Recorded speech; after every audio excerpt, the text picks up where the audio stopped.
agony of anxiety and helpless rage. The small Oriental guard sorted through the ring of keys, searching for the one that would open the door. Colonel Kelly listened to the voices inside the room.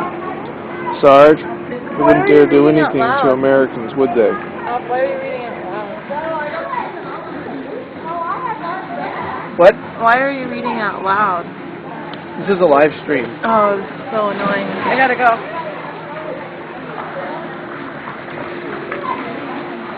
Where are you going?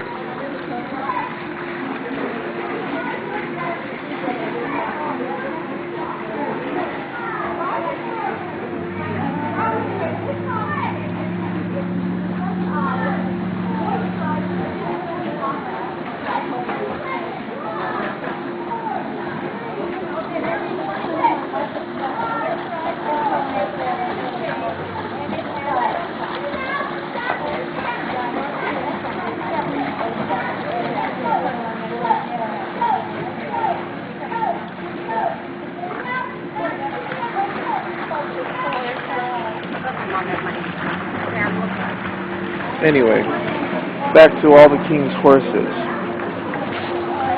Back up a little bit.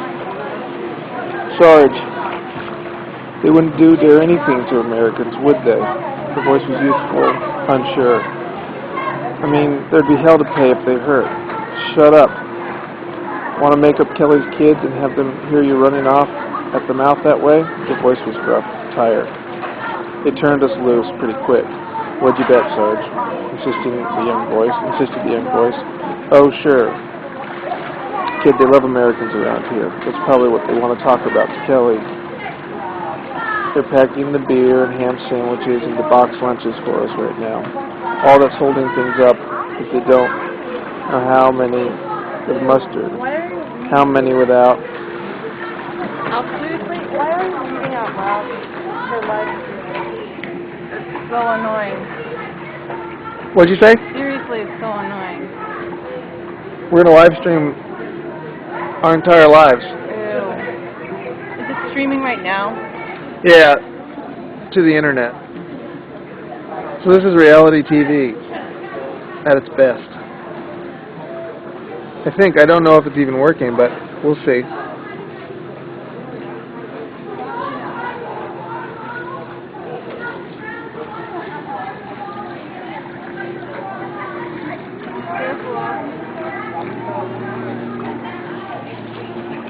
What do you mean? What do you mean, careful?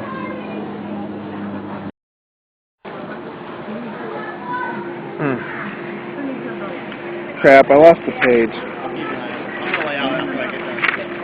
I was kind of stumbling anyways. Oh, sure, kid. They love Americans around here.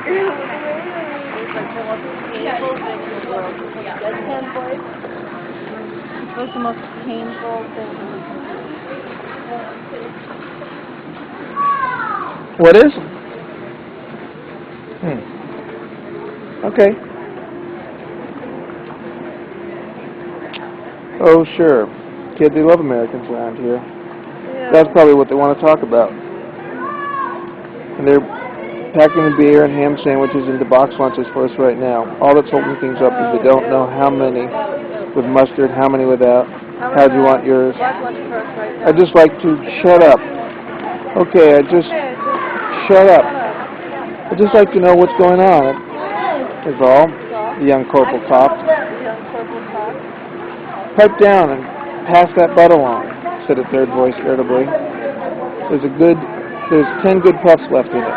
Don't hog the whole thing, kid. A few other voices muttered in agreement. Colonel Kelly opened and closed his hands nervously, wondering how he could tell the 15 human beings, because I'm streaming everything that ever happens in my life. I'll get rid of it, honestly, right now. Why? What's your hesitation?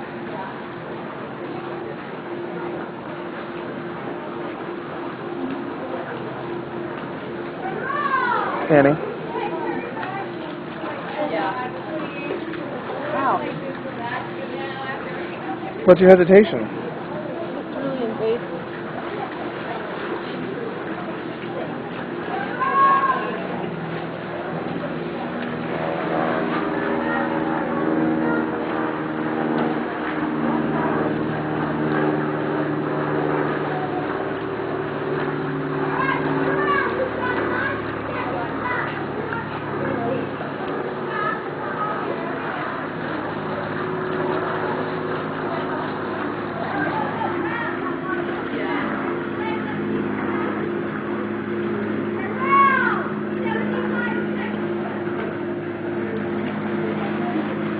Okay. I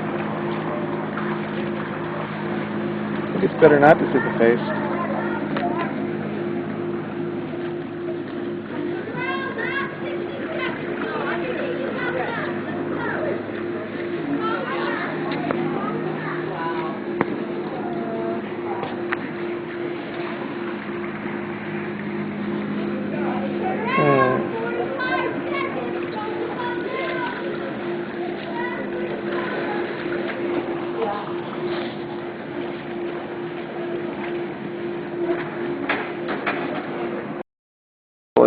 Needed in the Middle East. The plane had come to Earth in a territory. He was returning from an interview with Pyongyang, who had told him what was to become of the 16 American prisoners. 16. Kelly shook his head as the number repeated itself in his thoughts. The guard prodded him to one side with his pistol and thrust the key into the lock. The door swung open. Kelly stood silently in the doorway. The cigarette was being passed from hand to hand. It cast its glow for an instant on each expectant face in turn. Now, it lighted the ruddy face of the talkative young corporal from Minneapolis. Now cast rugged shadows over the eye sockets of heavy brows of the pilot from Salt Lake. Now bloomed red at the thin lips of the sergeant. Kelly looked from the men to what seemed to be in twilight, to be the small hillock by the door. Hillock? What's a hillock? Hillock? There his wife Margaret sat, with the blonde heads of her sleeping sons cradled in her lap. She smiled up at him, her face misty white. Darling, you're all right. Darling, you're all right? Margaret asked quietly. Yes, I'm all right. Sarge, said the corporal. Ask him what Pyongyang said. Shut up, the sergeant paused. What about it, sir? Good? Good news or bad? Kelly stroked his wife's shoulder, trying to make the right words come. Words to carry courage. He wasn't sure he had. Bad news? He said at last. Rotten news. Well, let's have it, said the transport pilot loudly. Kelly supposed he was trying to reassure himself with the boom of his own voice. The worst he can do is kill us. Is that it? He stood and dug his hands into his pockets. He wouldn't dare, said the young corporal in a threatening voice, as though he'd bring the wrath of the United States Army to bear on Pyongyang. Colonel Kelly looked at the youngster with curiosity and dejection. Let's face it, the little man upstairs has all the trumps. An expression borrowed from another game he thought he railroaded him. He's an outlaw.